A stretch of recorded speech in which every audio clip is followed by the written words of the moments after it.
Assalamualaikum class. So today we are going to continue with chapter 1. We left off at money market instruments and capital market instruments. So we'll start from here again. Chapter 1, page 7. Okay. If you look at table 1.3, money and capital market instruments.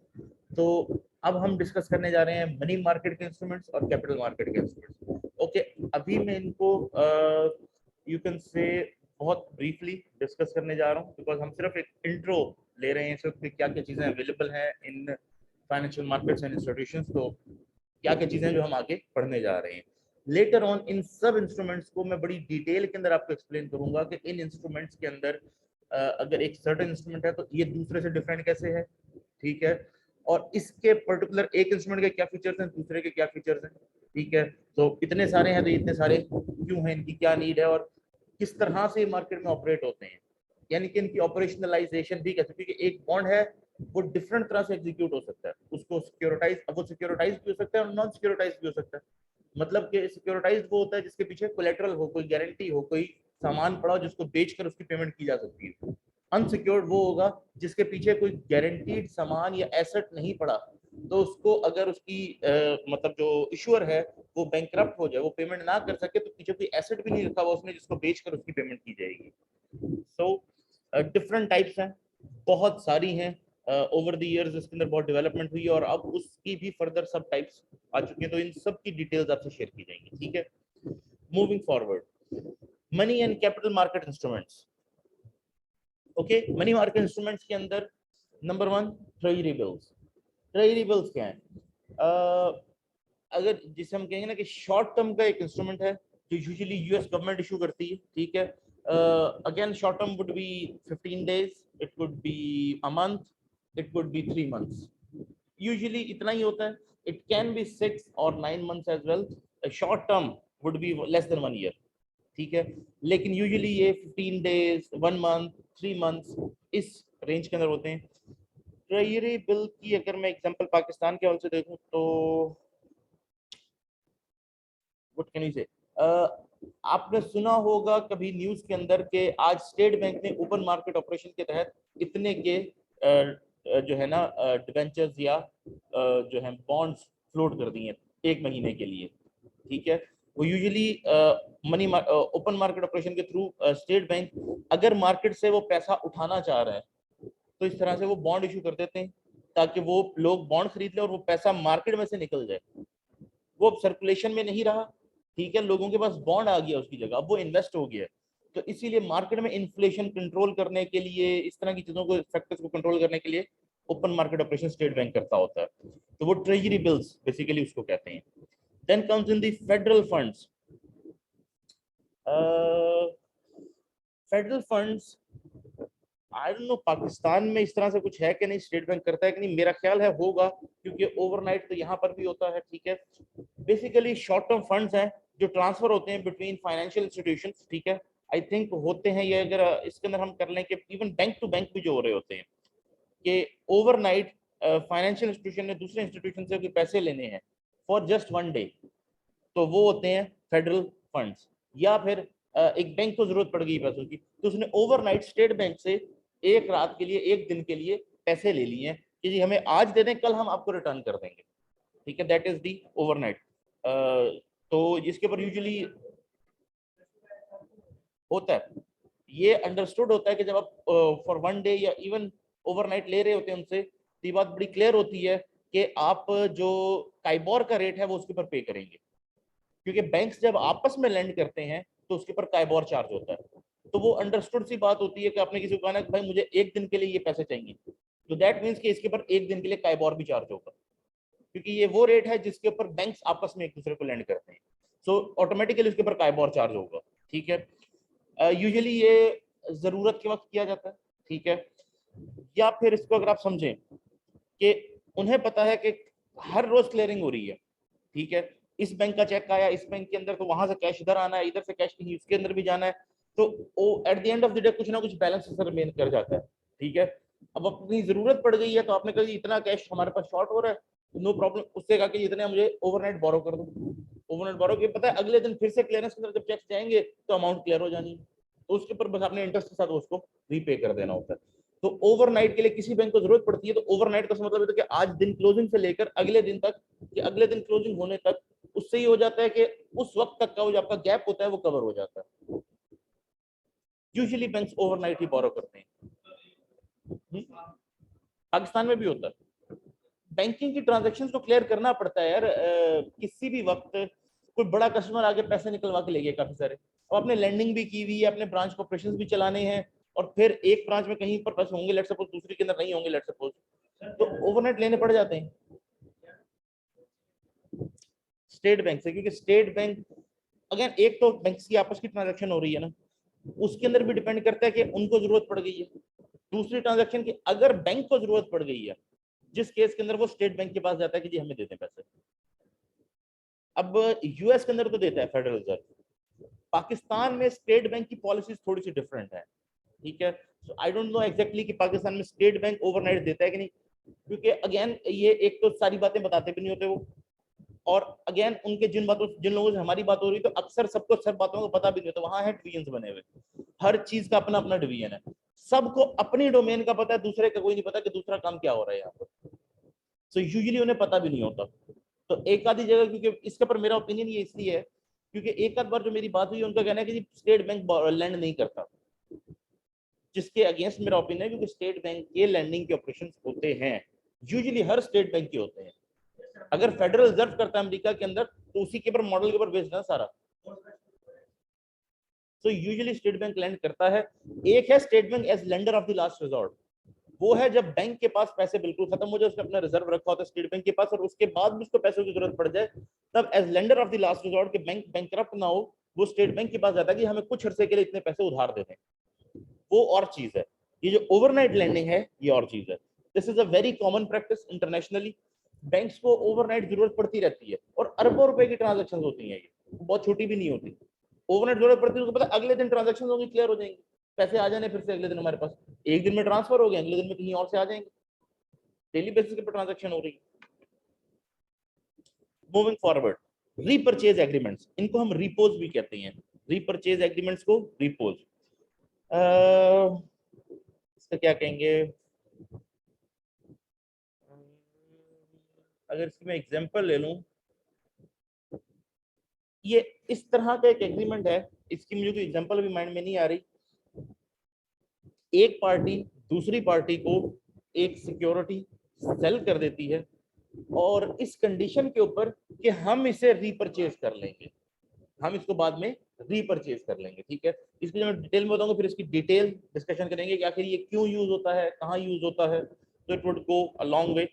Basically repose इनको इसीलिए कहा जाता है कि ये वापस purchase करने के लिए आप उनको इशू करते हैं, कि ये हम आपको इशू तो करें लेकिन हम रीपरचेज करें। हाँ, इसकी एग्जांपल भी याद आ गई, जैसे कि ये तो वैसे मनी मार्केट का इंस्ट्रूमेंट है, इसकी एक जो दूसरी एग्जांपल है जो कि कैपिटल मार्केट की अगर मैं कॉन्टेक्स्ट में शेयर करूं, जैसे कि कंपनीज अक्सर शेयर इशू करती हैं, बॉन्ड इशू करती हैं, कॉलेबल।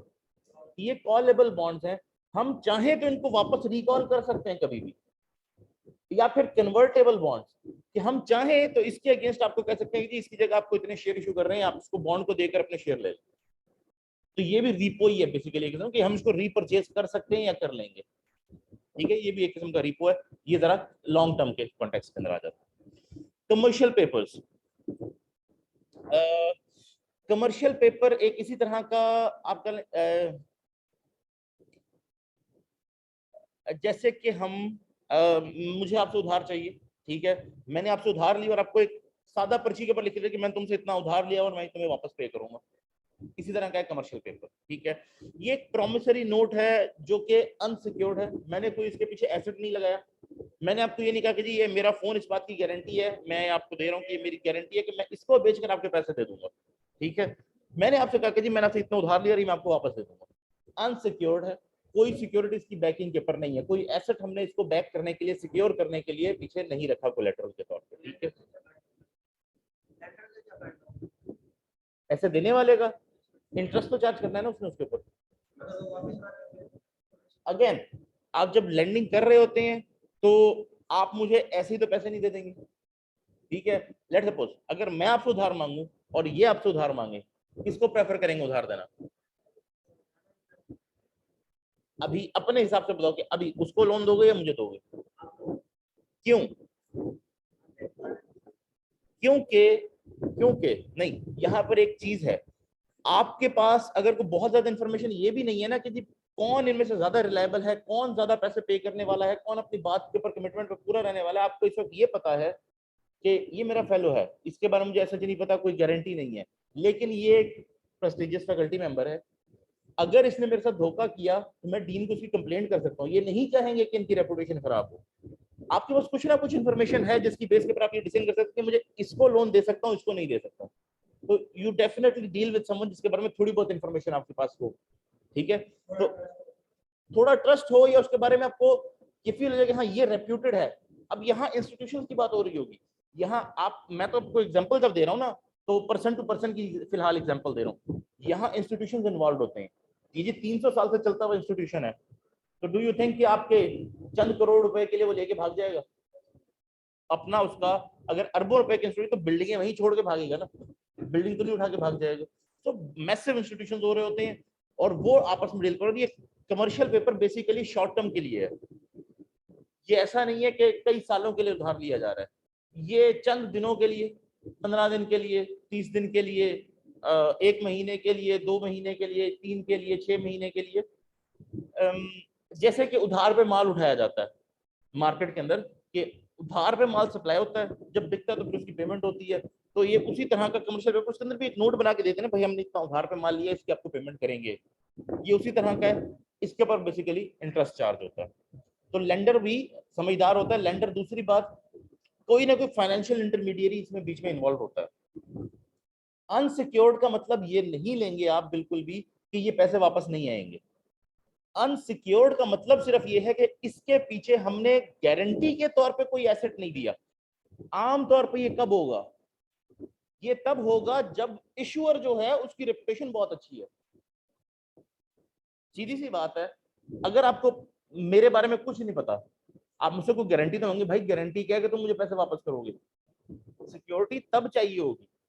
आमतौर पे अनसिक्योर्ड लोन तब इशू करता है कोई जब उसको पता होता है कि मेरा नाम काफी है सिर्फ मार्केट के अंदर ये पैसे लेने के लिए, उनको पता होगा कि ये बंदा पैसे वापस करेगा, इसलिए अनसिक्योर्ड है। It is a commercial paper, legal obligation ही है। आप किसी को लिख के दें IOU, तो वो लीगल काउंट होता है अमेरिका के अंदर। ये मैं लिख के दिया हुआ है IOU, इतने ये देने पड़ेंगे with this interest. Get the idea? So ये बेसिकली जो इंस्ट्रूमेंट्स है ना, ये मैं लास्ट जो डिस्कशन कर रहा था उसके अंदर शायद आपको ये बात बताना भूल गया या रह गई होगी, मिस हो गई होगी, कि हमने 3 चीजें पढ़ी थी: financial instruments, financial markets and financial intermediaries, या जिसे हम फाइनेंशियल इंस्टीट्यूशंस कहते हैं, उनको इंटरमीडियरीज भी कहते हैं हम, या इंटरमीडिएशन जो वो कर रहे होते हैं। बेसिकली इंस्ट्रूमेंट वो चीज है जो बेची जा रही होती है। इसको बेचा कहाँ जाता है? मार्केट के अंदर। जैसे कपड़ों की मार्केट होती है, जैसे आपकी ये किसी भी फ्रूट्स की मार्केट है, सब्जी की मार्केट है, तो इस तरह से ये फाइनेंस के प्रोडक्ट्स के बेचने की एक मार्केट है, ठीक है? लेकिन इस मार्केट के अंदर ये जो इंस्ट्रूमेंट्स है, इनको इशू कौन कर रहा है, इनको बेच कौन रहा है, इनको खरीद कौन रहा है? ये फाइनेंशियल इंस्टीट्यूशंस, या इनको फाइनेंशियल इंटरमीडियरीज कहते हैं। इनके थ्रू बिक रहे होंगे ये जो थर्ड चीज है फाइनेंशियल इंस्टीट्यूशन, इसको फाइनेंशियल इंटरमीडियरी हम आखिर क्यों करें? इंटरमीडिएशन या इंटरमीडियरी जो है, बिकॉज ये इंटरमीडिएट करता है बिटवीन बायर्स एंड सेलर्स, ठीक है? और ये वो हैं जो ये इंस्ट्रूमेंट्स क्रिएट करते हैं, क्रिएशन भी इनका काम है। फाइनेंशियल इंस्टीट्यूशन इशू करता है, जैसे कि ऑल्दो एक कंपनी के शेयर हैं, मैंने आपको एग्जांपल दी थी, लेकिन ये बताया था कि पहली बार जब प्राइमरी इशू होता है, कोई ना कोई अंडरराइटर उसे इशू कर रहा होता है। कंपनी डायरेक्टली जाकर आमतौर पर इशू नहीं करती, वो इस चक्कर में पड़ता ही नहीं, ठीक है? इसी तरह से बॉन्ड है, वो यूजुअली फाइनेंशियल इंस्टीट्यूशन के थ्रू इशू हो रहे होंगे, ठीक है? तो कोई ना कोई फाइनेंशियल इंस्टीट्यूशन उसमें इन्वॉल्व होता है जो उस सिक्योरिटी को, उस एसेट को, बेसिकली फाइनेंशियल एसेट को, क्लेम को दे रहा है आपको। तो ये जो कमर्शियल पेपर है, ये भी कोई इंस्टीट्यूशन दे रहा होगा।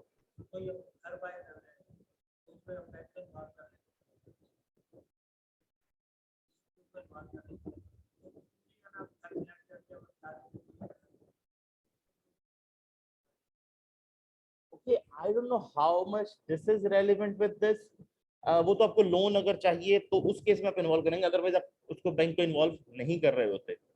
अगर आपने घर परचेज करना है तो आप सिर्फ उस केस में बैंक को इन्वॉल्व करेंगे ना। या तो आपको ये है कि आपको गारंटी चाहिए कि पेमेंट होगी, तो आपको चेक जो है तो चेक के थ्रू पेमेंट दे रहे होंगे बैंक के थ्रू, तो ताकि इंश्योर हो कि जी पेमेंट मेरे पास आ जाए। ठीक है, यहाँ जो बात हो रही है वो ये हो रही है कि ये जो इंस्ट्रूमेंट है, ये जो एसेट है, यही आपको फाइनेंशियल इंस्टीट्यूशन दे रहा है, बैंक दे रहा है, वो ही क्रिएट करता है इसे। ठीक है, वो मार्केट में एग्जिस्ट नहीं करता, खुद से कोई भी आकर आपको नहीं दे सकता, वो फाइनेंशियल इंस्टीट्यूशन क्रिएट करता है। एग्जांपल से समझाने की कोशिश करता हूँ। अब एक बैंक है, उसके पास लोगों के पैसे पड़े हैं, जैसे मिजान बैंक है, लेट्स सपोज फिलहाल उसकी एग्जांपल ले लेते हैं। ठीक है, उनके पास लोगों के पैसे पड़े हैं जिसके ऊपर उसने मुदारबा करना है या कुछ भी करना है। ठीक है, अब ये सकूक बेस्ड प्रोडक्ट उन्होंने बनाया हुआ है कि सकूक की बेस के ऊपर इसकी जो इनकम आएगी वो सकूक से अंदर जाएगी, ये पैसा सकूक के अंदर जाएगा, सकूक से जो इनकम आएगी वो हम लोगों को डिस्ट्रीब्यूट करेंगे। लेट्स सपोज एक एग्जांपल मैं बना रहा हूँ फिलहाल आपके लिए। तो वो जो सकूक है वो कोई और नहीं इशू कर रहा होगा, वो कोई भी जाकर नहीं ले सकता या बेच सकता कि ये मैंने ये एक्सेप्ट करना, ये सकूक है। बैंक के पास जो लोगों का पैसा है उसको यूज करते हुए बैंक एक सकूक बनाएगा और उसको मार्केट में फ्लोट करेगा। सॉरी, थोड़ा सा यहाँ पर कंफ्यूजन हो गई है ना, ये थोड़ा सा गलत हो गया, सॉरी अबाउट दैट। बैंक को पैसे चाहिए एक प्रोजेक्ट में लगाने के लिए। ठीक है, अब उस प्रोजेक्ट में लगाने के लिए उन्होंने डिसाइड किया कि हम सकूक इशू करेंगे। अब वो सकूक बैंक बनाकर इशू करेगा, जिसकी बेसिस के ऊपर लोग जब उसे परचेज करेंगे तो बैंक के पास पैसे आ जाएंगे, उनके पास सकूक चला जाएगा। और जब बैंक उससे ऑपरेशंस करेगा या जो भी उसने कंपनी बनाकर वो पूरा मॉडल चलेगा, उससे जो पैसे आएंगे वो वापस इनको डिस्ट्रीब्यूट होंगे। ठीक है, तो बैंक को इंटरमीडिएट है जो ये सकूक बनाकर लोगों को बेच रहा है। Gate the idea? तो ये जो फाइनेंशियल प्रोडक्ट्स हैं ये कोई ना कोई फाइनेंशियल इंस्टीट्यूशन बनाकर बेचेगा लोगों को, रेडीली अवेलेबल तो नहीं है ना। सकूक क्या मतलब एक प्रिंटिंग प्रेस पे जाके मैं सकूक छपवा लूं तो क्या मैं बेचना शुरू कर सकता हूँ? नो, उसकी लीगल रिक्वायरमेंट्स होंगी। ठीक है, तो वो लीगल रिक्वायरमेंट्स फुलफिल करके ये चीजें बनाने के लिए मुझे एक फाइनेंशियल इंस्टीट्यूशन चाहिए जो ये चीजें मुझे क्रिएट करके देगा, तब मैं उन्हें बाय कर सकता हूँ। मैं एक सादा सेवर हूँ, आम सेवर हूँ। ठीक है, मेरे पास पैसे हैं जो मैंने सेव किए हैं, जो मैं चाहता हूँ कि मैं अच्छा इन्वेस्ट कर दूं इनको भी। तो मैंने डिसाइड किया कि मैं अगर सकूक में इन्वेस्ट करना चाह रहा हूँ, या बॉन्ड में इन्वेस्ट करना चाह रहा हूँ, या शेयर्स में इन्वेस्ट करना चाह रहा हूँ, तो कोई बैंक या कोई फाइनेंशियल इंस्टीट्यूशन इसको इशू करेगा तो मैं परचेज करूंगा ना। इसी तरह से अगर मैंने शेयर भी परचेज करना है तो किसी स्टॉक एक्सचेंज के ऊपर वो बिक रहा होगा ना, किसी कंपनी ने वो इशू किया होगा, तो सब किसी फाइनेंशियल इंस्टीट्यूशन के थ्रू इशू हो रहे होते हैं। उसमें गारंटीज हो जाती है, एक रेगुलेशन पूरी फुलफिल हो जाती है, वो इंश्योर करते हैं कि जो रेगुलेशन है वो फुलफिल हो। हम पहली बार शेयर जो इसके थ्रू इंटरराइटर के थ्रू इशू कर रहे हैं, तो रेगुलेशंस को फुलफिल करता है वो, जो लीगल रिक्वायरमेंट्स होंगी, जो डॉक्यूमेंटेशन होगी, वो सब उसने खुद पूरी करनी है पहले, उसके बाद वो इशू होंगे। तो वो सारी डॉक्यूमेंटेशन, सारी रिक्वायरमेंट्स लीगल अपने हिसाब से पूरी करके उसको सिक्योर करके कि हाँ जी इसके अंदर कोई लूपहोल तो नहीं रहेगी किसी की तरफ से, फिर उसको इशू करता है। इसलिए जो सिक्योरिटीज हैं ये इशू कोई फाइनेंशियल इंस्टीट्यूशन कर रहा होता है आमतौर पर। कमर्शियल पेपर ये short term unsecured promissory note है issued by company to raise short term cash. बल्कि मैंने इनकी डेफिनेशंस आपको नहीं बताई तो वो भी बताता जाऊं। Treasury bills short term obligations issued by the US government, की शॉर्ट टर्म ऑब्लिगेशन थी जो यूएस गवर्नमेंट इशू कर रही थी। Federal funds short term funds transferred between financial institutions usually for no more than one day. तो federal funds वो जो overnight आप बोरो करते हैं एक दिन के लिए। Repurchase agreements, agreements involving the sale of securities by one party to another with a promise by the seller to repurchase the same securities from the buyer at a specified date and price। तो वो उसके अंदर specify करते हैं इस date को इस price के ऊपर हम ये वापस परचेज कर सकते हैं आपसे। Commercial paper, short-term unsecured promissory notes issued by a company to raise short-term cash। कि शॉर्ट टर्म के लिए कंपनी को पैसों की जरूरत पड़ी तो उसने अनसिक्योर्ड प्रॉमिसरी नोट इशू कर दिया, कि जैसे कि आप आमतौर पर उधार रहते बिल्कुल उस तरह का कि ये मैं आपसे इतने पैसे उधार लिए हैं, ये मैं आपको वापस कर दूंगा, बस उसने नोट इशू कर दिया। और ये इसीलिए अनसिक्योर्ड है क्योंकि उसकी रेपुटेशन इतनी है कि उसको उसके नाम के ऊपर पैसे मिल सके शॉर्ट टर्म में, उसको कोई सिक्योरिटी प्रोवाइड ना करनी पड़े, इसलिए अनसिक्योर्ड है। ये इसलिए अनसिक्योर्ड नहीं है कि इसकी पेमेंट आए ना आए तो हम कैसे देखेंगे, दैट इज द रीजन। ठीक है, तो वो उसके अगेंस्ट शॉर्ट टर्म में उसको पैसे चाहिए ना, तो उसके अगेंस्ट वो एक कहता है कि मैं सिक्योरिटी भी रखूं, पूरी प्रोसीजर भी करूं, मेरा नाम ही काफी है, वो नाम के साथ कहते हैं हम पेमेंट करेंगे, हमें सिर्फ 15 दिन के लिए इतने पैसे चाहिए, वो एक प्रॉमिसरी नोट बनाता है, उसकी बेसिस के ऊपर कमर्शियल पेपर इशू कर देता है। इसके ऊपर अगर ये प्रोडक्ट्स बड़े कॉम्प्लिकेटेड हैं, ये इतने इजी नहीं है जितना मैं आपको बस बताता जा रहा हूँ और ये चलते जा रहे हैं हम आगे। इनकी हम डिटेल में भी डिस्कशन करेंगे। ये बड़े डिटेल्ड है, क्यों यूज होते हैं, कैसे यूज होते हैं, कौन इसको इशू करता है, वो सारी डिटेल्स आपसे शेयर करेंगे अभी हम, ठीक है। पूरा प्रैक्टिकल लेवल के ऊपर कि इनके ऑपरेशंस कैसे चल रहे होते हैं सब शेयर करेंगे। नेगोशिएबल सर्टिफिकेट्स ऑफ डिपॉजिट, ठीक है, ये हैं, बल्कि डेफिनेशन से मैं स्टार्ट कर देता हूँ। Bank issued time deposits that specifies an interest rate and maturity date and is negotiable, that is can be sold by the holder to another party, ठीक है। नेगोशिएबल सर्टिफिकेट्स ऑफ डिपॉजिट ये कि bank ये issue कर देता है कि ये सर्टिफिकेट ऑफ डिपॉजिट है जिसके ऊपर इंटरेस्ट और उसकी जो टाइम होता है वो मेंशन्ड होता है, ठीक है, कि ये इसका इंटरेस्ट होगा, इसके ऊपर दिया जाएगा और इसके ऊपर ये इसकी मेच्योरिटी की डेट है, और ये नेगोशिएबल है, ये भी उसके ऊपर। नेगोशिएबल का मतलब है कि जिसको इशू किया गया है उसके अलावा भी जो होगा उसको भी दिया जा सकता है। यही नहीं है कि जिसको इशू किया गया सिर्फ वही इसके अंदर डील करते हो, आगे इसको बेच नहीं सकता। तो ये नेगोशिएबल है, इसका मतलब है कि अगर उसको जरूरत पड़े तो इसको आगे किसी और को भी बेच सकता है, ठीक है। यहाँ नेगोशिएबल का मतलब ये है कि किसी और को आगे बेच सकता है। अगेन इसको डिटेल में हम डिस्कस करेंगे।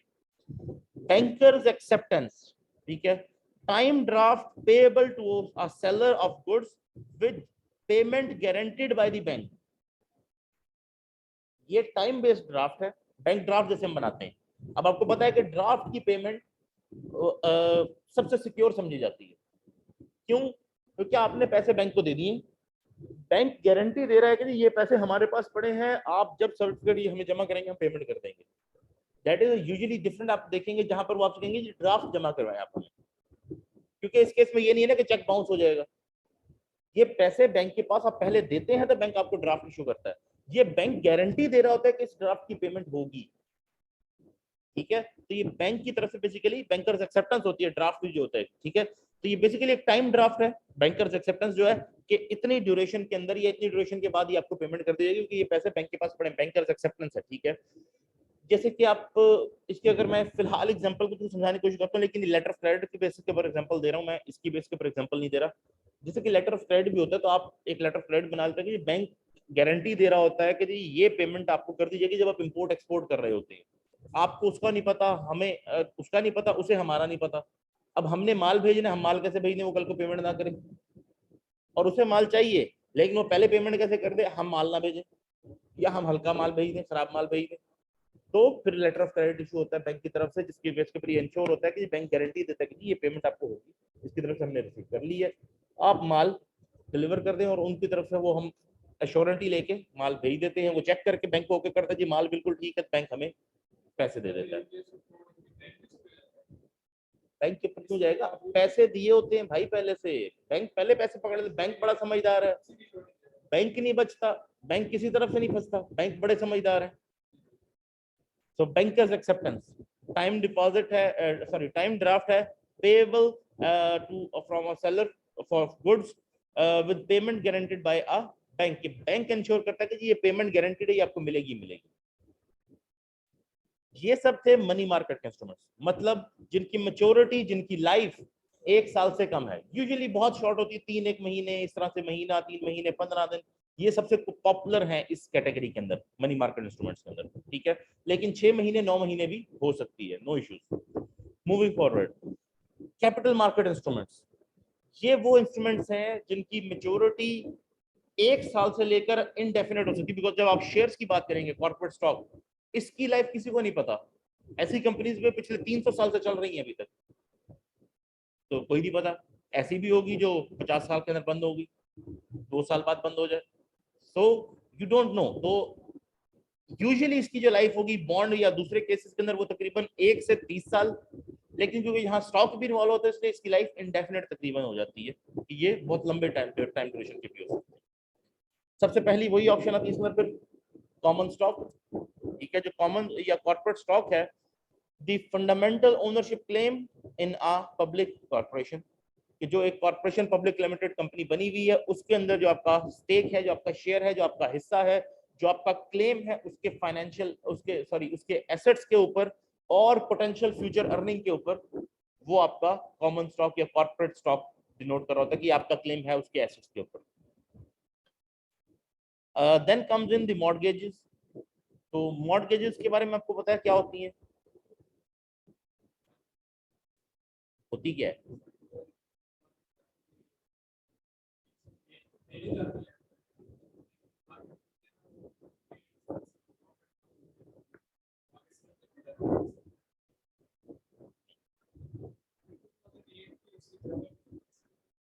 ठीक है, बात वो सही है, लेकिन वो आपको उस तरह से समझ नहीं। इसको वैसे मैं डिटेल में, बहुत डिटेल में दोबारा भी समझाऊंगा, इन सिंपल टर्म समझा देता हूँ, ठीक है।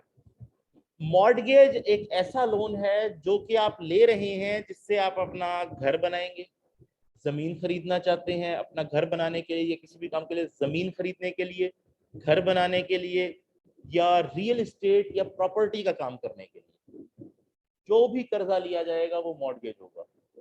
आमतौर पे समझा ये जाता है कि जो घर बनाने के लिए कर्जा लिया, ये घर खरीदा गया है, मॉर्गेज ये होती है कि घर खरीदा है आपने बैंक के कर्जे से, तो ये मॉर्गेज है और इसके कोलेटरल के अंदर घर रखवा दिया है, इसको मॉर्गेज समझा जाता है। लेकिन मॉर्गेज ये जरा ब्रॉडर कैटेगरी है। रियल एस्टेट के किसी प्रोजेक्ट में पैसे लगाने के लिए, जमीन खरीदने के लिए या घर खरीदने के लिए जो आपने लोन लिया है बैंक से, चाहे उसी घर को कोलेटरल रखवाया हो या कुछ और कोलेटरल रखवाया हो, उसको मॉर्गेज कहते हैं, ठीक है। तो जमीन, रियल एस्टेट या लैंड के परचेज के लिए जो कर्जा लिया गया है, इसको कहते हैं, चाहे हम आम आदमी ने लिया हो, इंडिविजुअल ने लिया हो या बिजनेस ने लिया हो, इसको मॉर्गेज कहा जाएगा। Then comes in corporate bonds. Corporate bonds वो बॉन्ड्स हैं जो कि लॉन्ग टर्म के लिए एक कंपनी इशू कर देती है, ठीक है। डिफरेंट कंपनीज बॉन्ड इशू करती हैं, उसके अंदर उनका बेनिफिट भी होता है। आप सब ने, आई डोंट नो ये सुना हुआ है कि नहीं, एक नया पैसा के नाम से बॉन्ड इशू किए थे एंग्रो ने, आज से तकरीबन तो 10-11 साल पहले, ठीक है। ये मैं इसलिए एग्जांपल दे रहा हूं क्योंकि ये बहुत ज्यादा एडवर्टाइज हुआ था और कई लोगों ने परचेज किया था, बड़े खुश, और बड़ी अच्छी अपॉर्चुनिटी थी लोगों के लिए इन्वेस्टमेंट की है। वाई? बिकॉज बैंक आपको इंटरेस्ट कितना देता है अगर आप पैसे बैंक में रखवाएं तो? ये 8 या 6 वाला बैंक मिले तो मुझे भी बताना। तकरीबन जो मैंने आखिरी चेक किया, 4 जो अकाउंट पे देते हैं, फिक्स डिपॉजिट के ऊपर 6। हाँ, ये जो 6 to 8 की बात आप कर रहे हैं वो है जिसे हम कहते हैं ना कि माइक्रो फाइनेंस बैंक हैं। जैसे एनआरएसपी का मुझे उनके जो ऑफिसर्स थे उन्होंने बताया था कि जी हम 6 देते हैं नॉर्मल अकाउंट के ऊपर, और फिक्स डिपॉजिट पर डेफिनेटली वो ज्यादा दे रहे होंगे क्योंकि वो चार्ज भी फिर उस हिसाब से करते हैं, वो पीछे चार्ज भी 30-40% कर रहे होते हैं, दैट इज रिडिकुलस अमाउंट, तो वो उस हिसाब से दे भी देते हैं। तो यस, इस लेवल के अंदर अंदर ठीक है, लेकिन यूजुअली जो आपको मिलता है 6 के करीब लगा लेते हैं हम एवरेज, ठीक है, कि 6 के करीब मिल रहा होगा। उन्होंने 10-11% के ऊपर ऑफर किया कि आप अपने पैसे रखवाएं, 10 या 11% हम आपको पैसे के ऊपर रिटर्न देंगे। हाँ, ये सबसे इंपॉर्टेंट है, ये $1 million का क्वेश्चन है कि क्यों, ये मैं आपसे जानना चाहता हूँ। उनका दिमाग खराब है।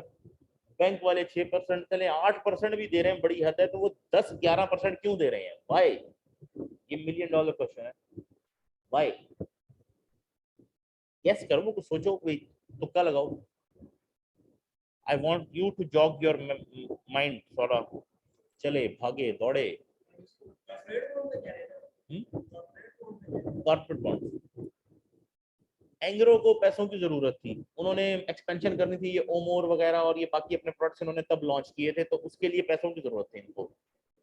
तो इन्होंने 10-11% के ऊपर अपना बॉन्ड नया पैसा के नाम से फ्लोट कर दिया, और क्योंकि ये मार्केट में मिलने वाले इंटरेस्ट रेट से बहुत अच्छा था, तो आज का आप बता रहे हैं ना, तब तो इससे भी शायद कम था, तो लोगों ने बड़ा अच्छी तरह से बाय किए ये बॉन्ड्स और बड़े फायदे में भी रहे। लेकिन why would Engro offer a higher rate?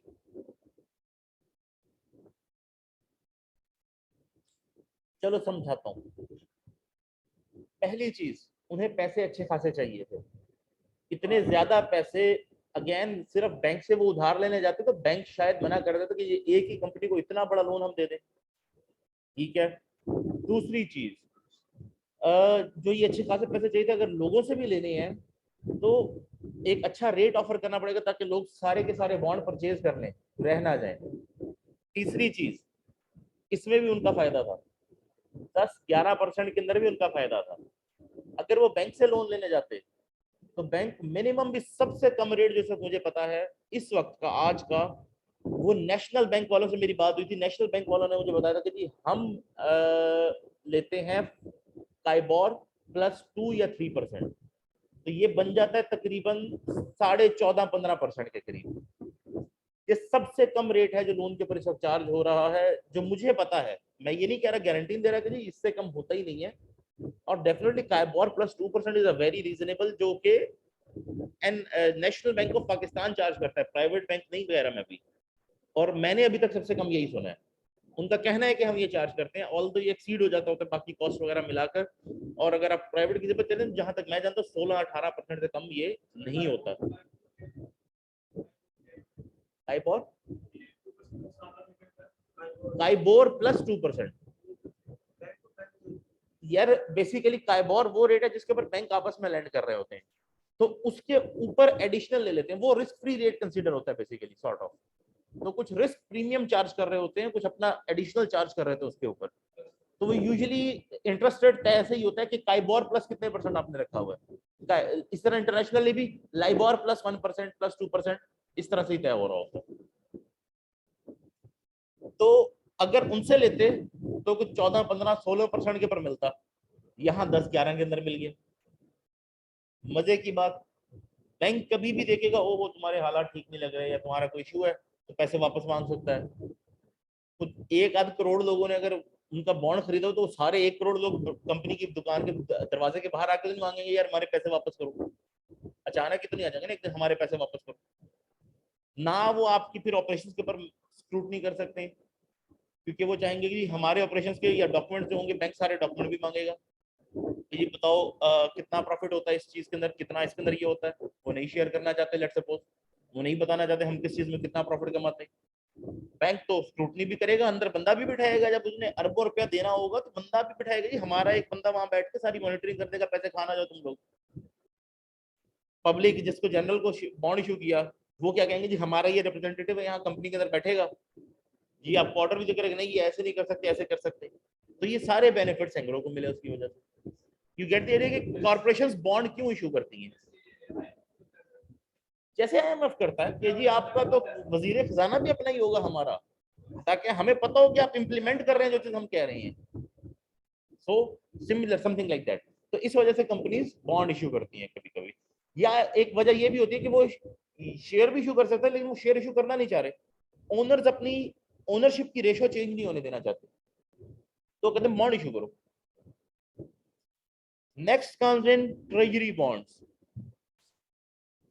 Treasury bonds basically वो लॉन्ग टर्म बॉन्ड्स हैं जो गवर्नमेंट ट्रेजरी, अमेरिका के अंदर यूएस ट्रेजरी इशू करती है, हमारे यहाँ स्टेट बैंक जो गवर्नमेंट की तरफ से इशू कर रहे होते हैं।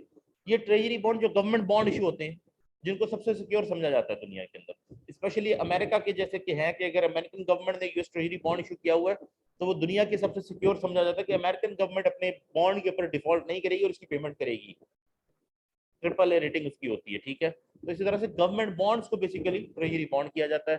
तो ये गवर्नमेंट बॉन्ड भी तकरीबन जैसे कि है ये लिक्विड मनी की तरह ही ट्रीट होता है, कैश की तरह ही ट्रीट होता है। अगर मैं आपको आपसे कुछ खरीद रहा हूँ, ठीक है, और मैं आपको इशू उसकी जगह कैश की जगह दे दूं कि यार ये 1000 रुपया कैश भी मेरे पास नहीं है, ये 1000 रुपये का बॉन्ड है मेरे पास, ये रख लो, तो आमतौर पर एक्सेप्ट हो जाएगा। ज्यादातर लोग, क्योंकि उनको पता है कि ये गवर्नमेंट बॉन्ड है, इसका तो मतलब जिस जगह मर्जी जाकर 1000 रुपये का भेज दो, तो ये एक्सेप्ट हो जाता होता है। ये लिक्विड कैश की तरह ही ट्रीट हो रहा होता है तकरीबन। Then the state and local government bonds. अब ये क्या चीज है, ये वो लॉन्ग टर्म बॉन्ड्स हैं जो इशू करती हैं डिफरेंट स्टेट्स, प्रोविंसेस या लोकल गवर्नमेंट्स, ठीक है।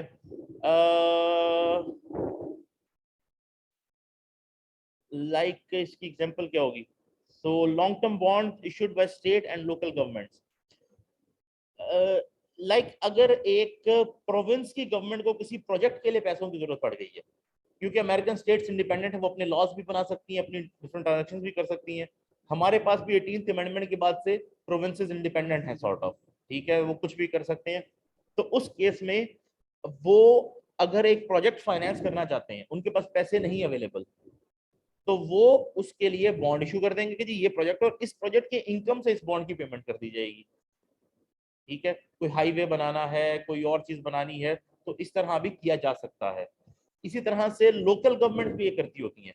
इवन म्यूनिसिपल कॉर्पोरेशंस, यूएसए के अंदर म्यूनिसिपल कॉर्पोरेशन को भी पैसों की जरूरत पड़ गई है, लेट्स सपोज, तो उसने कोई नया गार्बेज ट्रक खरीदना है, उनके पास पैसे नहीं है, तो वो एक बॉन्ड इशू करेंगे, उस बॉन्ड की बेसिस के ऊपर वो परचेज करेंगे और उसकी इनकम से वापस उसको बॉन्ड को रीपे किया जाएगा, या अपने बजट में से या उसकी इनकम में से। तो वहां इवन म्यूनिसिपल कॉर्पोरेशन भी इशू करती है, तो ये हमारे यहाँ भी कर सकती हैं। आई डोंट नो करते हैं कि नहीं, मैंने कभी देखे नहीं है यहाँ पर, लेकिन कर सकते हैं। तो लोकल गवर्नमेंट कर सकती है, म्यूनिसिपल कॉर्पोरेशन कर सकती हैं, पब्लिक कॉर्पोरेशन कर सकती हैं, जो भी सरकारी कॉर्पोरेशन हैं।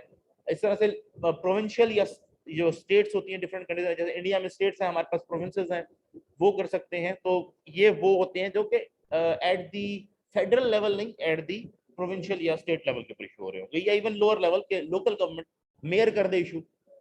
लेट्स सपोज बहावलपुर शहर का मेयर हो, जो वो एक सिस्टम होता था लोकल गवर्नमेंट वाला, तो इंटरनेशनल तो मेयर ही होता है ना, लंदन का मेयर होगा, ठीक है। अब वो मेयर डिसाइड करता है कि जी यहाँ पर हमने टाउन हॉल बनाना है, यहाँ पर हमने सिटी काउंसिल बनानी है, यहाँ पर हमने एक पार्क बनाना है सिटी के लिए, इसके लिए फंड्स की जरूरत है, तो बॉन्ड इशू कर देते।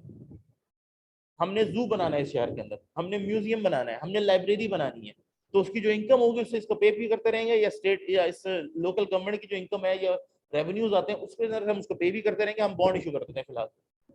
That could be done.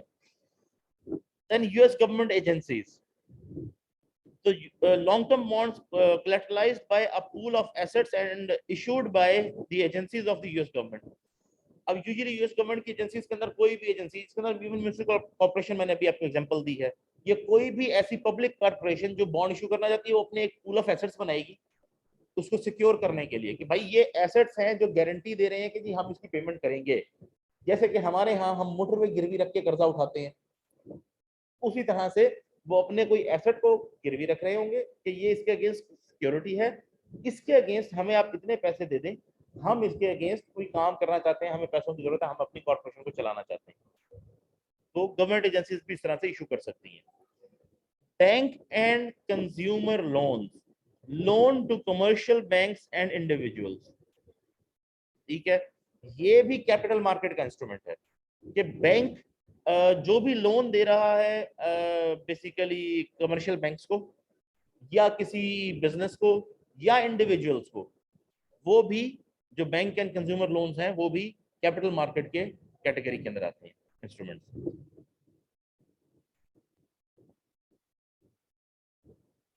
Moving forward,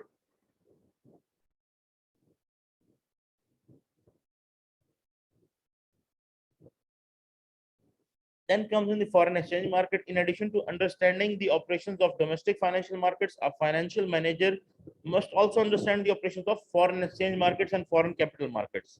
तो फॉरेन एक्सचेंज की मार्केट कैसे ऑपरेट कर रही होती है, फॉरेन कैपिटल मार्केट कैसे एक्सचेंज कर रही होती है, इसके ऊपर हम डिटेल के अंदर भी नेक्स्ट आने वाले चैप्टर में बेसिकली डिस्कस करेंगे। तो बेसिकली आपको जब भी फॉरेन एक्सचेंज चाहिए तो आप किसी एक्सचेंज मनी ट्रेडर के पास या बैंक के थ्रू उसको एक्सचेंज करवा सकते हैं।